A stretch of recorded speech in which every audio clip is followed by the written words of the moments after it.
Good evening, everyone, and welcome to Literature Lovers Night Out. I know we're expecting quite a large crowd this evening, so please let us know in the chat box where you are tuning in from. We'd love to see if we can get all 50 states represented. We're expecting, last count, 138 people, so we shall see if they all turn up. Oh, good, Craig Burke is in the house from New York City. Glad to see it.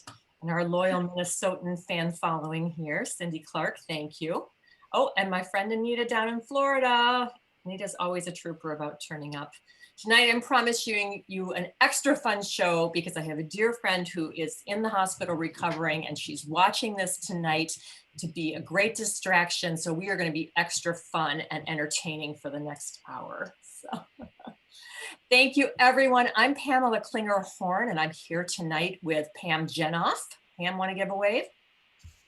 There she is. Kathleen West and Colleen Oakley. And thank you to our host stores this evening, Valley Bookseller in beautiful Stillwater, Minnesota, on the shores of the St. Croix River, and Excelsior Bay Books on the banks of beautiful Lake Minnetonka. So thanks to everyone for tuning in. Thanks to the bookstores for stocking all the books from these three authors. And of course, thank you to the authors for tuning in from Pennsylvania, Georgia, and our very own Twin Cities area here. So we are very excited about tonight's program. So we are going to get started.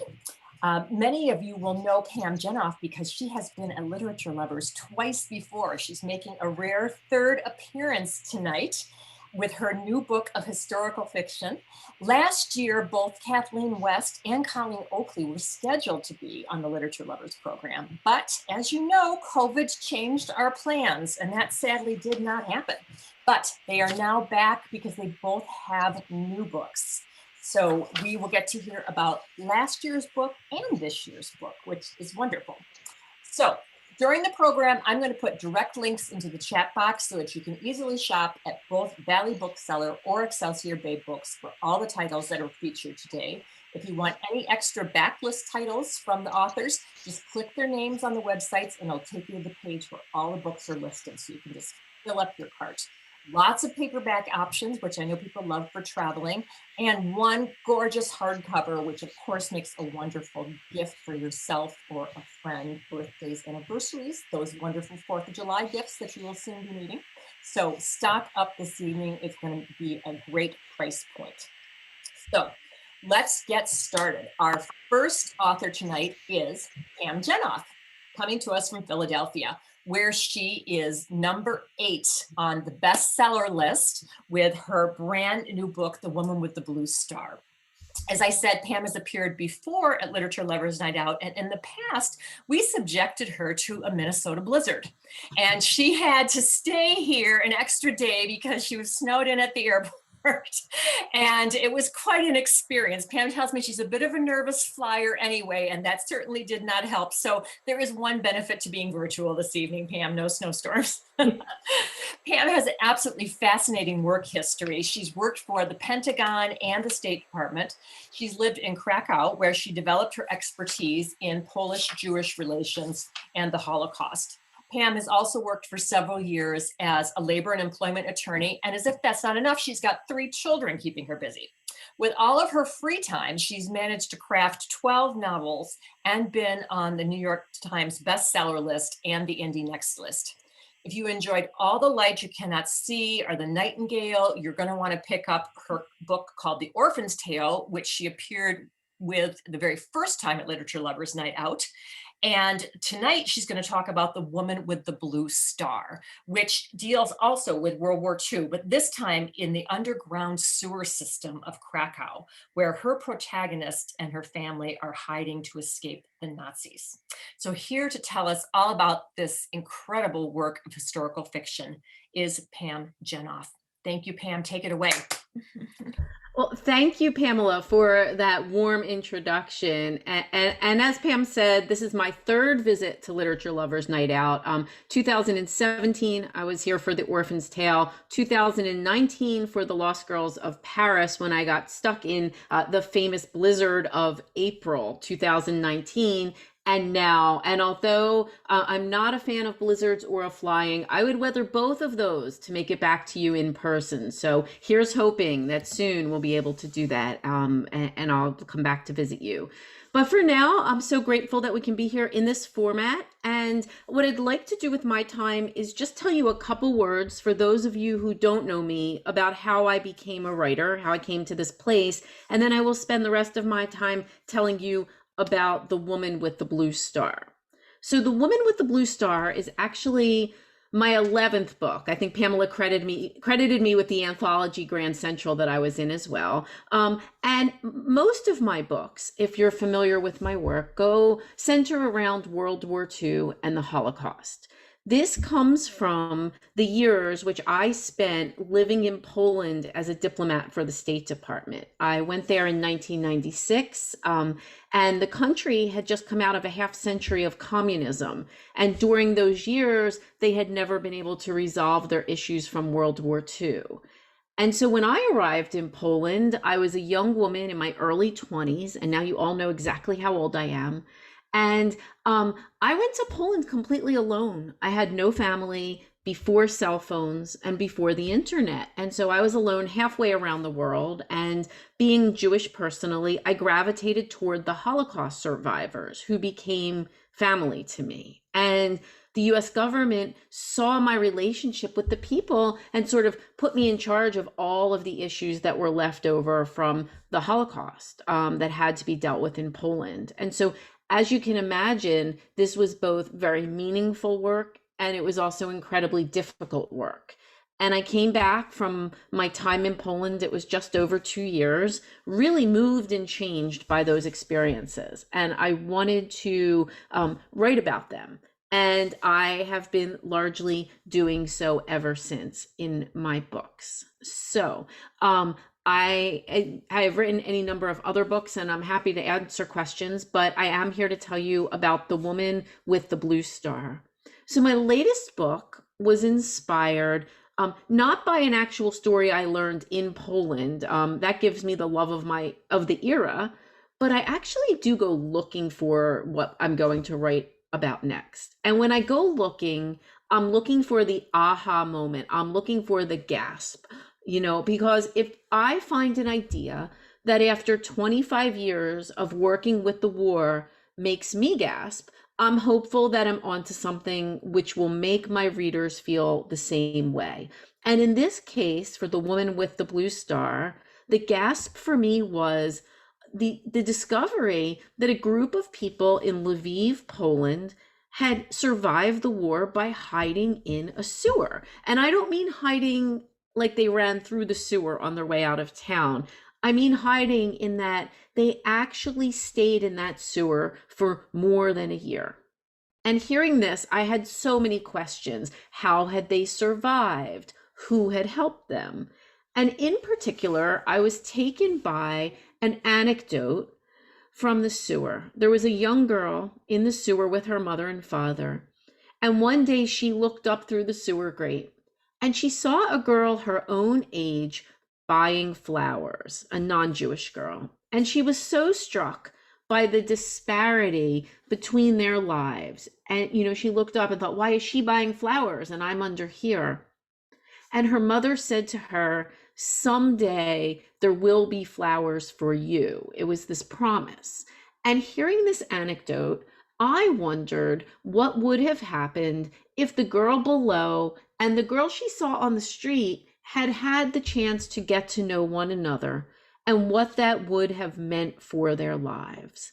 So that was the moment that inspired The Woman with the Blue Star. I never say based on true stories because I don't write true stories, I write fiction. And I don't want to stake too large a claim around what's real, but that story inspired my book. And so in The Woman with the Blue Star, the young woman in the sewer, her name is Sadie, and she looks up, she's down there with her family, she's quite isolated, and she looks up and she sees the girl on the street, Ella. Now, Ella, at first blush, seems to have it going pretty well. She's not Jewish, she's not persecuted, she comes from an affluent family, and so she's living through the war relatively unscathed.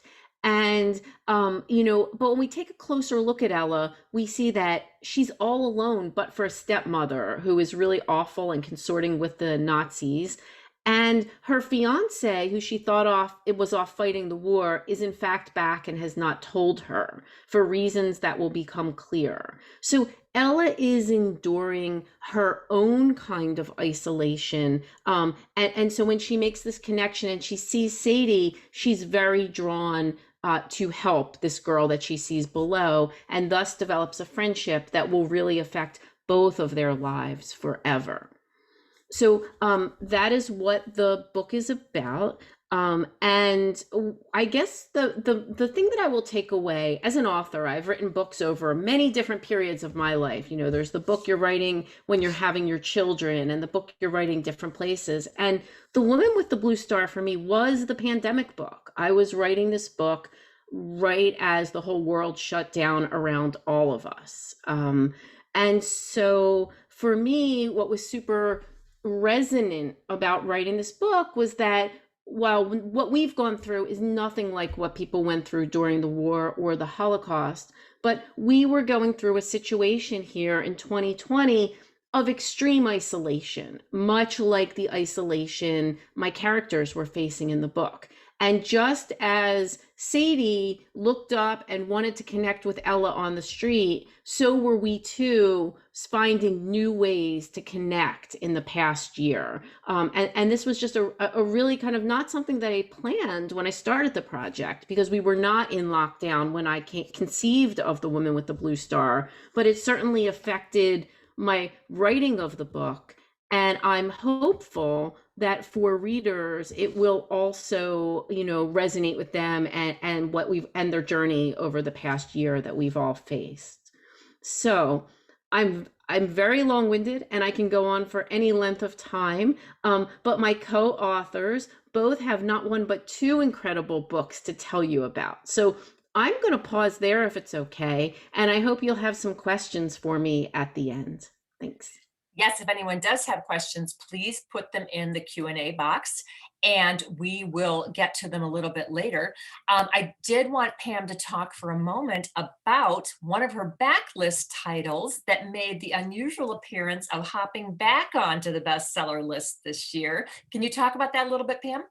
Sure. So I think it's the Diplomat's Wife, right? That we're talking so about. Exciting. Completely unexpected. So what happened was The Diplomat's Wife was actually my second book, if you can imagine. It originally came out in 2008. And when I wrote it, it was actually a follow-up to The Commandant's Girl, which is my first book, although they're all standalone books. So I had finished Commandant's Girl and I thought I was done with those characters. And one day a woman from the first book popped up in my bathroom, and I'm not someone who talks to my characters, but she actually kind of showed up when I was brushing my teeth one morning and she said, "It's my turn." And this was a friend from the first book. I thought, you didn't even make it alive out of book one. I wasn't even sure she was still with us, but she was. And so her name is Marta, and The Diplomat's Wife follows her into the post-war period, from a German prison to a displaced persons camp near Salzburg, and ultimately to England, where she thinks she's safe, but the needs of the post-war world call her back into some dark mysteries, and she goes back to Central Europe to unravel those. So that was The Diplomat's Wife, and a total surprise that it popped up on the list. It certainly wasn't on the list when it first came out, and so it was a really lovely surprise last fall. That is a great surprise. Congratulations. All of Pam's work is available in paperback and affordable. So if you click on the links to The Woman in the Blue Star that I put into the chat box for both Valley Bookseller and Excelsior Bay Books, you can also click on Pam's name and it'll show you all 11 of her titles plus the 12th anthology that she wrote. And Pam, we do have a couple of questions I'm going to make some time for here. Sure. One of our guests tonight is asking if you have ever written about the Russian atrocities in Poland after World War II. Oh, that's a very interesting question. So I have not. I've been pretty eager to delve into the post-war, and I have not had the chance to do that. But I am very interested in that period, both post-war, but also, frankly, during the war. A lot of the things that went on the Eastern Front that haven't been covered. And I will tell you, as a child, I was very moved and changed by Holocaust books that were YA and kids books. And there was actually a book called The Endless Step. I'm going to mispronounce that. I'm not sure if it's Step or Steppy. That was about a family that was sent to Siberia, of all things. So I think there are many great stories to be told, both during the war and after the war, kind of that are not part of the conventional narrative. Interesting. And one of our attendees is wondering if you could talk a little bit about your work on the restitution of Jewish property in Poland and where that stands today. Oh, sure, I'd love to. So when I got to Poland in 1996, there were these issues, and one of them was restitution of property. So if you imagine people's property was taken from them during World War II, and sometimes, by the way, it was Jewish property. There was also Polish property. There was Catholic property. There were various properties that had been taken. So when you get to 1996, the question is, well, what happens? And there's two kinds of property. There's private property, like you have your house, and then there's communal property, a synagogue, a cemetery, a community center. I only worked on the restitution of communal property. And there was a law passed in 1997. I'm very proud to have been there at that time, that gave back the community their properties, or where they couldn't get their properties, they received compensation. And that's actually been a huge part of what has sustained the surviving communities financially to today. Great. I'm going to squeeze in one more question before we let you go here for a minute. But author Janet Graber, who also writes historical fiction, is watching this evening, and she is wondering about the title Blue Star versus, of course, Yellow Star that we're used to seeing on Holocaust victims. Certainly. So when I went researching, I discovered that in certain parts of Europe, in particular here, you're in a part of Poland. Now, my story's not in Lviv. My story's in Krakow. And you're part of what was called the general government, this German-controlled area. And some parts of that area, people did not wear the yellow star. They wore a white armband with the blue star. And so that is, in Krakow, that's what a lot of the people wore. That's where the blue star came from. But it's also a symbol throughout the book, because the stars, as Sadie is looking up at them, plays a really kind of important role in the story as well. Great. Thank you so much for that. Thank you. It's just so interesting and revealing and wonderful. And we just can't thank you enough for being here tonight with us and not having a snowstorm. So that's wonderful. Thank you. We'll have you back on at the end and take some more questions. It's now time for Kathleen West to turn on her camera. There she is. Welcome, Kathleen. Thanks for joining us. As I said, both Kathleen and Colleen had to miss last year because the program they were on was canceled due to COVID, and we hadn't yet started our virtual programming. But Kathleen's right here in the Twin Cities, and we're so happy to have her. And in the meantime, she's written a second novel. So her first one was called Minor Dramas and Other Catastrophes. This will be very familiar territory for any of you readers who have children in competitive school districts. I know when I was reading, I'm like, I know those mothers. There's social media shaming, there's backstabbing, there's hijinks, and that's just from the parents. Wait till you get a load of the kids. And Kathleen's new novel, Are We There Yet? Want to hold that one up, Kathleen? Okay. Thank you. She once again revisits suburban drama. Publishers Weekly says, West has her hand on the pulse of adolescent angst, fed by academic and social pressure, jealousies, and raging hormones, all compounded by social media, but also the self-doubts experienced by mothers, in particular, who can be as lost as their children when it comes to handling the challenges of puberty. Soulful and entertaining, this offers plenty of insight on the space children need to make their own mistakes. I thought it was poignant, witty, and absolutely laugh out loud funny at times. I've been thrilled to read both of her novels and to get to know Kathleen since we're practically neighbors here. So please join me in welcoming her to our virtual stage tonight at Literature Lovers Night Out at long last. Thank you, Kathleen. Pamela, that was the nicest introduction. I wish I could just have you next to me at all times, you know, when I'm suffering my loneliness and self-doubt, as one does. I'll be happy to follow you around, Kathleen. Yes, I live locally with Pamela here, and it's so nice. I was at Valley Bookseller this morning. I actually picked up Pam's novel, and I'm so excited to read it. I was before, and now even more hearing about more about her story and inspiration for that book. And I signed stock at Valley Bookseller. I'll get to go to Excelsior Bay tomorrow. One is like 40 minutes one direction from my house, and the other is about 30 minutes in the other direction. And I'm so lucky to live in the Twin Cities with so many awesome independent bookstores. So yes, as Pamela said, I'm Kathleen West. I have the 2 novels, and in addition to being a fiction writer, I am a teacher with about 20 years experience in grades 3 through 12. And I'm the mother of 2 teenage boys, rounding up just a little bit. My 12-year-old will be 13 on June 11th.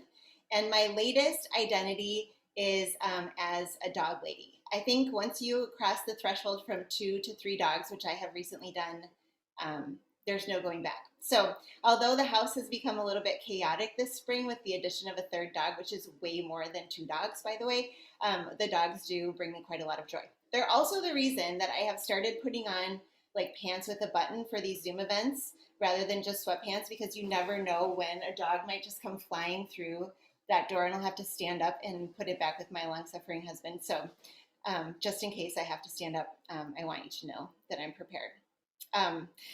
So I want to talk a little bit about my process for writing both of these books, which have been released during the pandemic. My first novel, Minor Dramas and Other Catastrophes, came out last February, right before everything kind of shut down.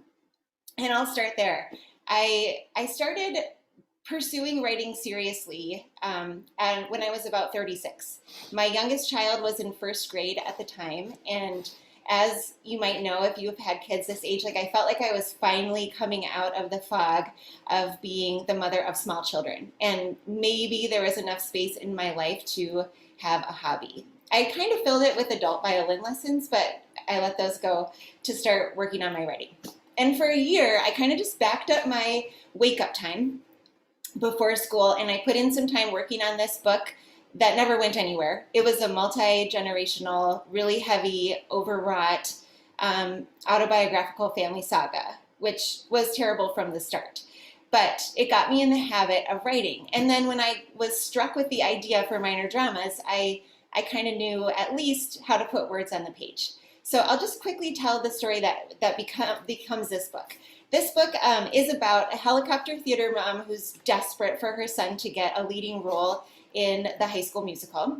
And it's about an English teacher who's hardworking and earnest and unfortunately under fire for her progressive curriculum, and about the social media scandals that kind of ensnare them both and the bad decisions that they make that make those scandals worse in the book.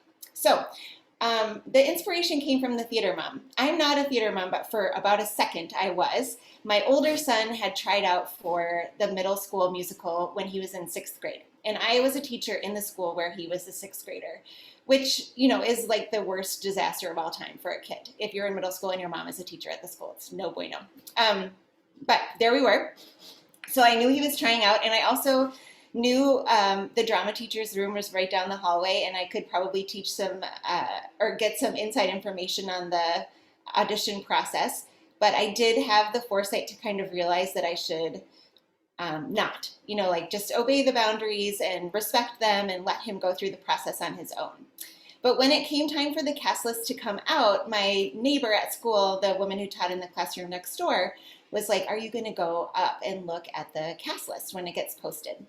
And I thought about that, but once again, my better angels took over, and I realized like it would be a bad scene to have a mom come up to the cast list and shove the kids aside to try to find out if her kid was cast in the play.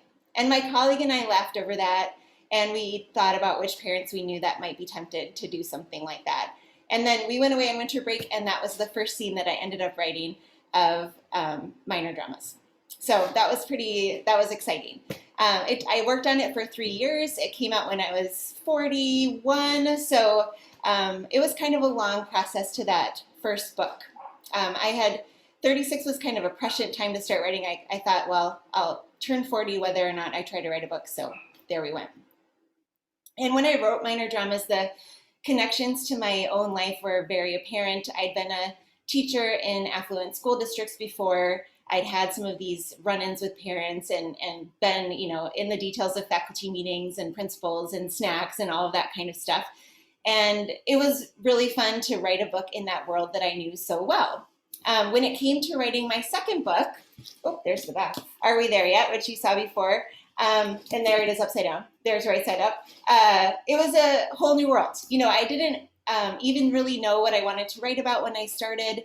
I had some ideas for big themes, but I was going to create a completely new character that didn't have anything really in common with me.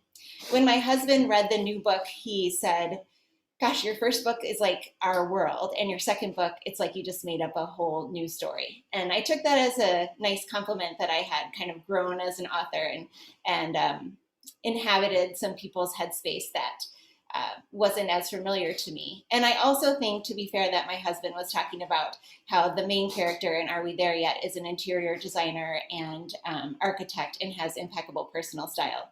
And I myself can't pick out my own clothes. So there's that. But Alice, my impeccable interior designer, is where we start with this book. She, at the beginning, is at her daughter's second grade parent-teacher conference.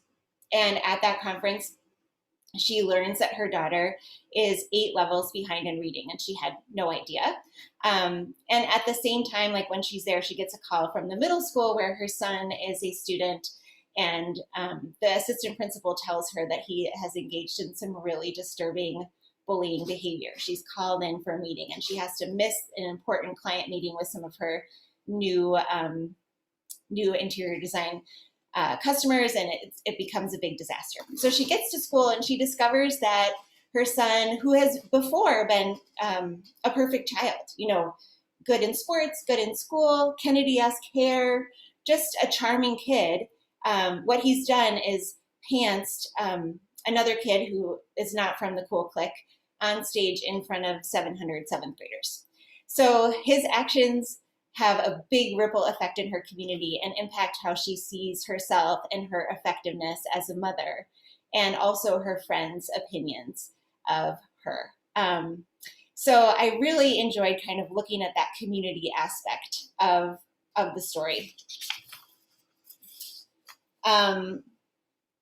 And I really also enjoyed thinking about her 2 friends and how those friends, like the 3 friends have been friends since kindergarten roundup, and how those friendships have changed and morphed over time into this middle school age when you don't really have a lot of control over your kids, the mistakes they make, and what they're doing, even though as parents, we're all tempted to take credit for our kids' successes and then blame for their failures, right? In both books, something that they have in common is that I write chapters from different characters' points of view. And I really enjoy doing that. I think it helps me as a writer to inhabit these different characters, learn the most about them, understand their histories and their dreams and desires. And I happen to really like reading books that are written in that style as well. Before I started writing, I became a big fan of Leanne Moriarty, and her books Big Little Lies and The Husband's Secret were a big part of my desire to take the plunge and start to write fiction. Something that I enjoy and think I do well is that I have teenage characters in each of my books, so we get to see inside their heads. And I especially like to write about how teenagers and tweens, and in my 3rd book that I'm working on now, a 9-year-old, interpret, judge, and think about their parents' actions. Because just like we're trying to control our kids, our kids are watching us, and I enjoy thinking about that. On social media, I promised that I would give a little teaser of book 3. So during the pandemic, like Pam was saying before, like I wrote like crazy. I also found that I really missed teaching. I left my full-time teaching job in the spring of 2019 when I had to write Are We There Yet in a year, and I didn't think I could do a good enough job in the classroom and write the book at the same time. And then during the pandemic, I found myself really missing the classroom. And I think that it's because if you're a teacher in front of a room of kids, you have to act like you have it together, even if you don't. So being the adult in the room I realized has helped me get through hard periods of my life. So this fall, I was very happy to go back to the classroom I taught in the same third grade room that I had been in right before I left. The woman who replaced me had a baby, so I was there this fall, and then left and worked really hard on book 3. So 5 things that are in book 3, which is called Home or Away. Ice hockey. I mentioned that I'm in Minnesota, and so we have hockey here. And my son is a goalie, so my anxiety is really attached to hockey. So you can see that in the book. The Lake Placid Olympic Training Center is something in that new book, site of the 1980 Miracle Game. There is a secret affair, which is totally new territory for me. I'm a complete prude and spent 14 years in Catholic all-girls school, so writing an affair was a big stretch. So you can see how you think I did. There's a 9-year-old who understands that he needs 10,000 hours of practice to be an expert in hockey. And then finally, because I do love schools and teachers, I had to have a teacher. I have a PE teacher who is also a 2-time Olympic medalist. So that's just a little preview of 5 things that are in the next book. I hope I get to meet some of you in person at some point. It's hard to connect through the screen, but I'm looking forward to the day that we can all be back in person. And I so appreciate the chance to be here. So thanks, Pamela. Thanks, everyone. Thank you so much, Kathleen. That's great. We had a couple of questions. One was asking about whether your next book is multiple perspectives. So each of those characters that you mentioned, you actually have chapters where they get their own turn to speak? Yes, they do. And actually something different is I have a stay-at-home dad in book 3 too. So we get to hear from the stay-at-home dad. I spent a lot of real estate on moms in books 1 and 2, and I still have a couple of moms in book 3, but I also have dad. So dad and a kid. Wonderful. And one other question was there anything that surprised you during the writing process of Are We There Yet? Gosh, the writing process surprises me all the time. I sit down to work on something and it almost never goes the way that I think it's going to go. There was a moment in writing Are We There Yet? I had a whole other character that was involved in a different subplot, and I shared a draft of it with my agent, and she was like, yeah, this isn't working. Like, no. And so like that feeling of having to trash everything and start over, I don't know that I was surprised, but I did like have a gasp moment, like, oh my gosh, I don't know if I can do this. But I did. And then the same thing happened again with book 3. So at least I had some experience that time. That's great. So exciting. We will come back for more questions with Kathleen at the end, but if you have something you want to ask her, be sure and just put it in that Q&A box at the bottom, and we will try to get to as many as possible at the end. As I said, Minor Dramas and Other Catastrophes is paperback now, and her new one, Are We There Yet, is hardcover. It's the only hardcover on the program tonight, so you can buy all the paperbacks and then spring for one hardcover and give either yourself or somebody else a great treat, because it is well worth it. You are going to want to read it. Kathleen sent me an early PDF, and I normally hate reading electronically, but I sat down there with my iPad and I read the whole thing in one sitting. I was just so driven with her characters and the plot and everything that was going on. It was just fantastic. So thank you so much, Kathleen. There's no way you are going to escape a live appearance with that 3rd book. So, so stay tuned. You shall meet your public face to face. Thank you. And we are now going to be joined by Colleen Oakley. Hi, Colleen. Thank you. Colleen is joining us tonight from Atlanta, where she writes her books and has a house full of 4 little ones and a mutt named Baxter. So Colleen is the USA Today bestselling author of You Were There Too, Close Enough to Touch, Before I Go, and now The Invisible Husband of Frick Island. Her books have been published in 21 languages, optioned for films, and have received numerous accolades, including Indie Next List picks for 2015, 2017, and January 2020. She was a Library Reads pick in 2020 and listed as one of the top 21 books of 2020 by Oprah Magazine. She was a People Magazine Best New Book, and having read her entire body of work, I can say that Colleen's novels never fail to make me want to inhale them in one sitting because they have such likable characters, poignant and romantic plots, and her own unique spin. Her latest novel, The Invisible Husband of Frick Island, came out on May 25th, and it's already been named a top library reads book for May, a best beach read by Southern Living, US Weekly, OK Magazine, and Country Living chose it as an inaugural, and it was also chosen as an inaugural pick for Emily Giffen's book club. Emily Giffen, who is a #1 New York Times bestselling author, had this to say: "This is the hopeful book we all need right now. I loved it. And I think you will too." So please put your hands together and let's welcome Colleen Oakley. Thank you, Colleen. Thank you, Pamela. So I am just so grateful and honored to be here tonight. I was so disappointed. I know there were so many disappointments during COVID, but I was particularly disappointed that I had to miss my very first literature lovers night out. So I'm really, really grateful to be here. Thank you, Pamela. And I'm super honored to be here with both Kathleen and Pam, two authors that I think the world of, and I've read so many of their books and just think they're fabulous. So you cannot go wrong with their books.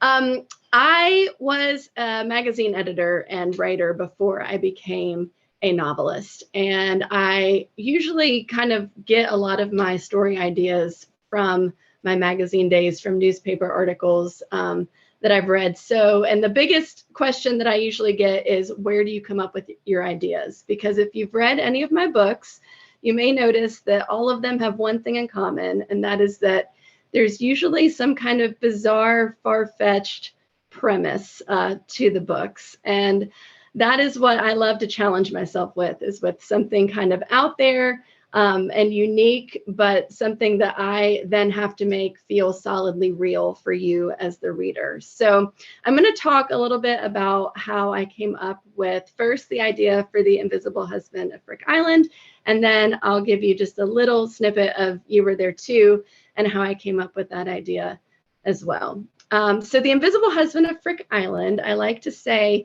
that the genesis of that idea started about 20 years ago, which is when my grandparents, who used to take my sister and I all over the world in faraway adventures and travels, invited us one summer to come visit them in the little town they lived in of Salisbury, Maryland. And we would visit them a lot, but generally we traveled with them to all of these really grand places. So this summer we were visiting them. It was 2002. I was in college, or just have graduated college. And we went to visit them, and they said, we want to take you on a day trip to this little place called Smith Island. And I had never heard of Smith Island, and I bet that you guys had probably never heard of Smith Island either. It is a very small island in the middle of the Chesapeake Bay, about 12 miles off the coast of Maryland, and you have to take a boat to get there. There's no other way to get there. And back in 2002, about 300 people probably lived on this island. So my grandparents drive me and my sister to this little coastal town. We get on this very tiny boat, and we take off through the Chesapeake Bay waters to Smith Island. And though I had been many, many places in my young life up until that point, thanks to them, this was the most unique and unusual place I had ever been to. It's just a remote place unto itself. The people that live there, even though they're American, they live a very different life and existence than people who live on mainland America. We were actually on the boat with residents who lived there and had done their big grocery shopping for the week, because they have to take a boat to go grocery shopping on the mainland. And they had like their Chiquita banana boxes filled with all of these groceries from the Food Lion on the mainland. There's obviously no Target, no grocery store. There are no police. There are no cars on this island. It's just a fascinating place. The people who are of school age, there aren't many kids left on the island, but the people who were of school age take a ferry to go over to school on the mainland every morning, a 45-minute boat ride. I was just completely floored and fascinated by Smith Island. And it's one of those places that I never forgot. So fast forward from that trip about 15 or 16 years, so 3, 4, 5 years ago, I came across this newspaper article. And it might be one that some of you remember. It was kind of a bigger newspaper article because it's a little bizarre. It was about this woman, and I think she lived in Australia, and she had been married for a long time, 50 or 60 years. And sadly, her husband passed away in their home. And she was in such grief and denial about his death that she left his body in their bed and decided to live her life as though outwardly, as though he were still alive and everything was okay. So to neighbors and going to work and everything, she just didn't say that anything was wrong. Until a neighbor, and I apologize, this is quite morbid, smelled an odor from her house. And that is when she was found out for having done this. And that struck me for obvious reasons. That is a wildly fascinating and sad and tragic story. But as a novelist, my brain just started completely spinning. And I thought, well, wouldn't that be fascinating to have a story about a widow, a woman who has lost her husband and lives every day as though he is still alive, maybe minus the body in the bed. What if she feels like she can see him? What if she has this delusion and she actually talks and interacts with him and thinks that he is right beside her? And then I thought, what if the neighbor in that situation, instead of kind of calling her out on this delusion, embraced it or went along with it? And then I thought, well, what if an entire town went along with it? And I had this perfect scene that just completely dropped in my head at that moment of this widow walking down the sidewalk of her town with her invisible husband that she thinks that she can see and talk to. And then all of these townspeople like waving and saying hi to her invisible husband and talking to him. And I just thought that was so funny and interesting. And I knew it was going to be my next book. And then I knew that because, if an entire town is going to go along with it, it has to be a very remote and isolated town where people are not coming and going. And would be able to break up this delusion that the entire town is embracing. And that's when I remembered my trip to Smith Island. And I thought, that is the most perfect setting for a book. So I decided to fictionalize Smith Island, and I called it Frick Island. So that's where we get the invisible husband of Frick Island, which is about a young widow named Piper who lost her husband, unfortunately, in a freak boating accident. And she is so in grief about losing him that she wakes up one morning and begins to live her life as though he is right there beside her. And the entire town, on her very, very little town, there's 97 people that live on this island of Frick Island, decide the best thing to do is to embrace this and go along with it, which is all fine and well until a very ambitious reporter named Anders comes to town. And he comes to cover like a fluff piece on the island. And instead, he sees this other story, which is an entire town interacting with and speaking to a man who does not actually exist. And he decides this is going to be the big story, the big break he's been looking for his podcast. So he starts to investigate to figure out why Piper has this delusion, why the townspeople are going along with it. And he starts to unravel quite a few mysteries on the island that the islanders would probably rather him not unravel. So that is The Invisible Husband of Frick Island. Just came out last week, and I'd love if you would give it a chance. And then I'll just talk very briefly about the book that I was going to talk about last year. You were there too. So like I said, I get a lot of my story ideas from newspaper articles, some of my journalism research. This one, in fact, came to me when I was working on an article for WebMD magazine. I do a lot of freelance magazine writing from my earlier career. And the article I was writing was something about sleep. And I was doing a lot of research, medical journal articles, and I just fell down one of those rabbit holes on the internet.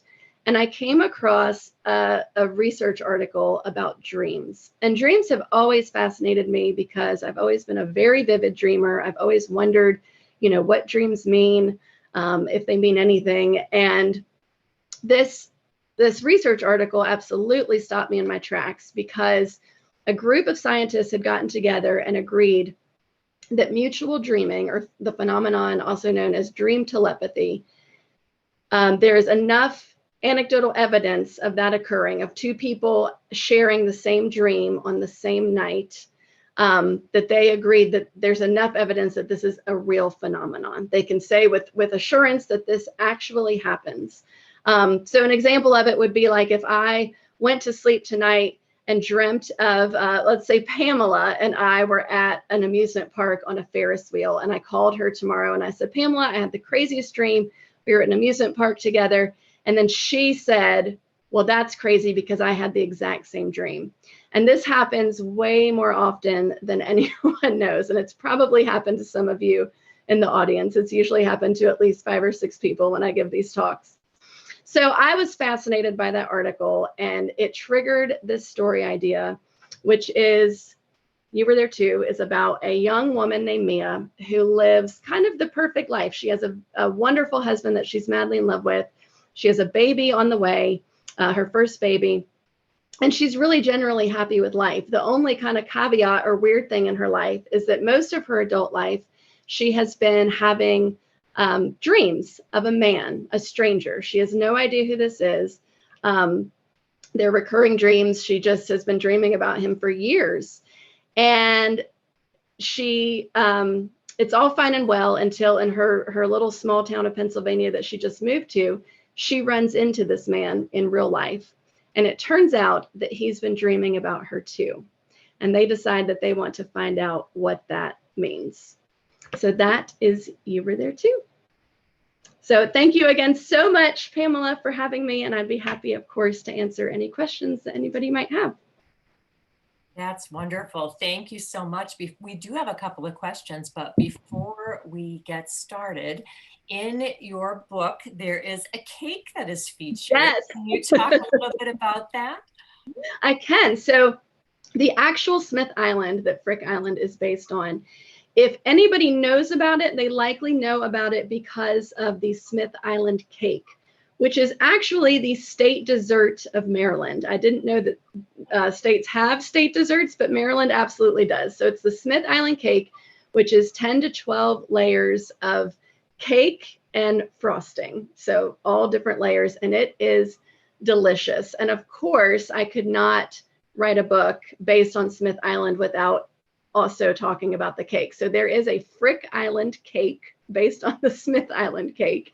And I know Pamela actually made this cake. I did, and here So impressed by this. Kathleen had a recipe, and she shared it with me. It's got 10 layers and a boiled fudge frosting. And it was actually very easy to make. The most difficult part was running around rounding up 10 cake pans for my friends.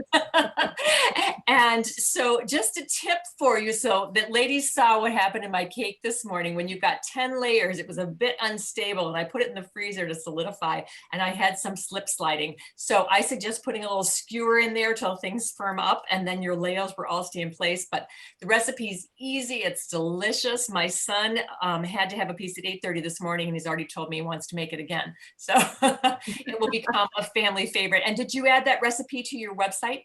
I did. So if you go to my website and you click on the Invisible Husband of Frick Island book page, the website is linked at the very bottom. And I've also linked to the Smith Island Baking Company. If you're not feeling as ambitious as Pamela, you can actually order one and they will ship it to you.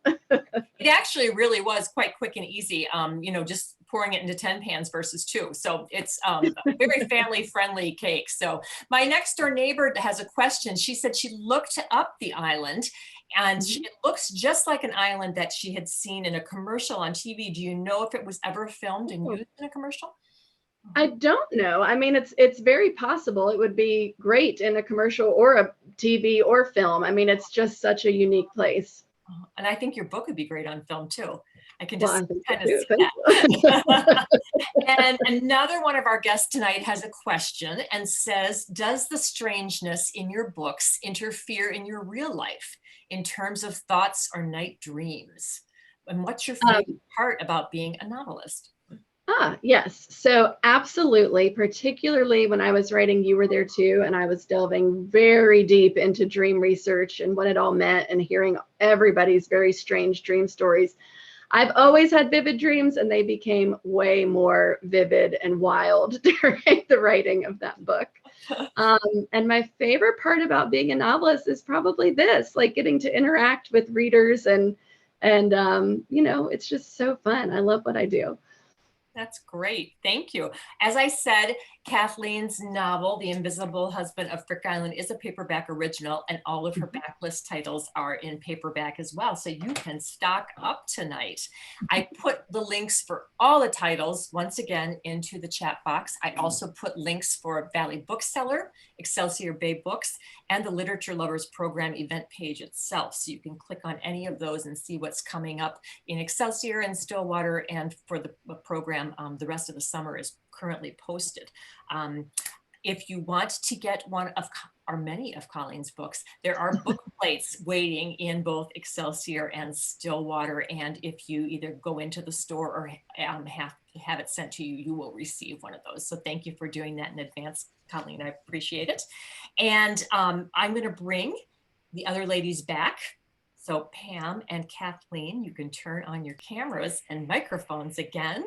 Welcome back. If anybody has any more questions for our ladies, please feel free to put them into the Q&A box and we will ask them right away.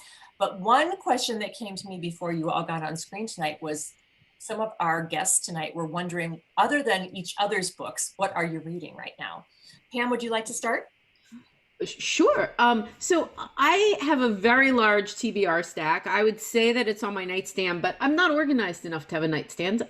So I just finished something called 100 Days of Books, where every day for 100 days, I gave a shout out to a book that I loved. And I'm adding for my next list, Kathleen's and Colleen's to that list. But books that I've loved recently, I loved Mary Kubica's Local Woman Missing. Local Woman Missing, am I saying that right? Alyssa Friedland last summer at the Golden Hotel.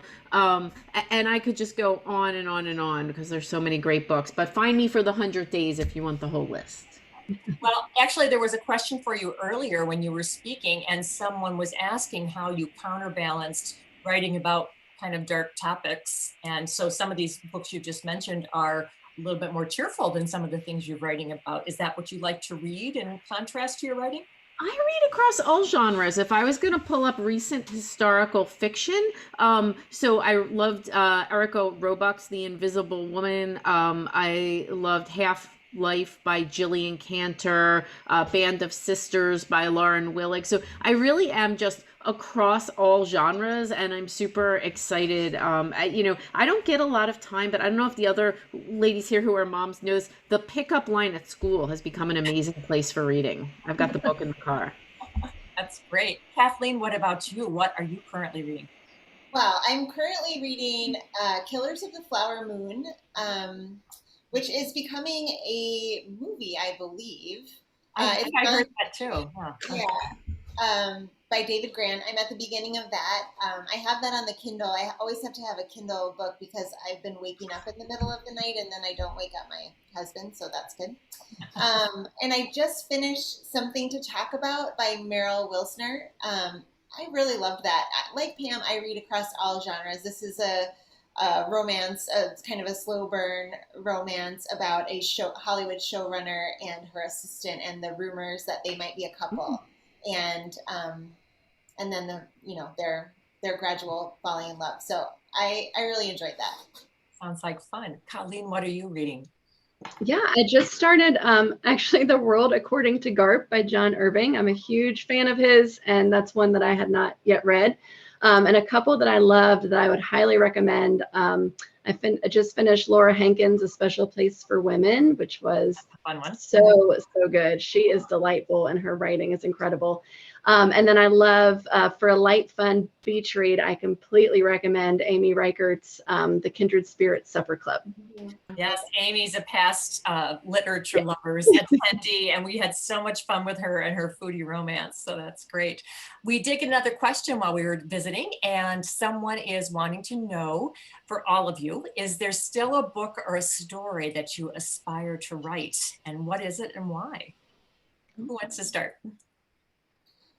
Well, I'll just start quickly. I would like to write about a dead body. So I'm working on an idea that has, I have it as a dead grandmother. That's what it is in my head right now. Kind of a dead grandmother in a water hazard on a country club golf course. But that's all there is. So I need to do some work on the story. So, next.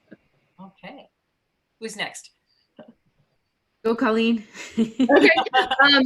I have quite a few story ideas kind of, on the back burner that I pick up and mull over from time to time. But a fun one, I was talking to another author friend, Kimberly Martin, on another Zoom earlier this week, and she suggested that we tag team a book and write about two authors going on book tour together. And I thought that would be so fun and juicy. So maybe we'll get together and do that. Have you read Kimmery's book that's coming out this Absolutely. fall? Yes. Yes. So we're hoping to get her on the program. Yes, oddly enough, she wrote a pandemic book before the pandemic, and it's called Doctors and Friends or Friends and Doctors. Doctors and Friends. Mm-hmm. It's excellent. So stay tuned. We'll hopefully get Kimmery on the program. And Pam, that brings us to you. Well, since I write predominantly historical fiction, I'm sure there's a few things that I can't quite do, with modern things, like I can't write some big internet storyline. So that's a problem. But I have lots of ideas tucked away in drawers, but what I'm working on right now is actually another historical fiction. And so it was inspired by a true story of the only known sabotage of a train headed for Auschwitz. Wow. And so that is what I am looking at right now. And are we going to expect to see that in 2022 or 23? Early 23 is my goal.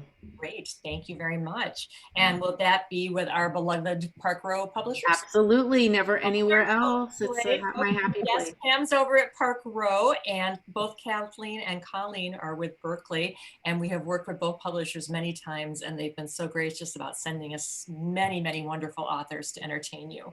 So I wanted to let you all know, if you missed any part of the program, or if you have a friend who can't tune in tonight and wanted to watch it, it is recorded. It'll be available tomorrow on social media.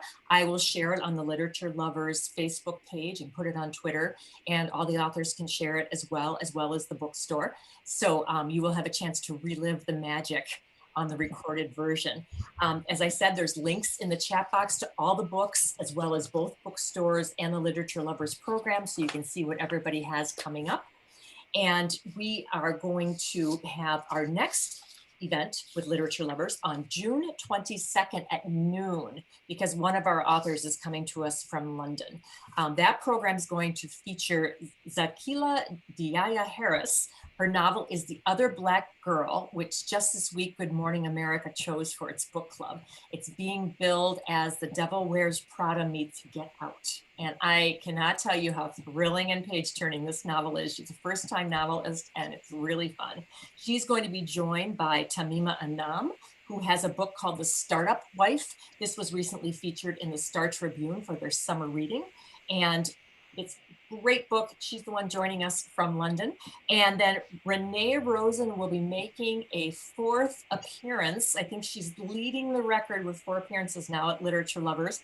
She has a new book, The Social Graces, which is just magnificent historical fiction. And those of you who know Renee know she never disappoints. She always has a really fun PowerPoint, and she has promised us that once again, she's putting together a slideshow for us.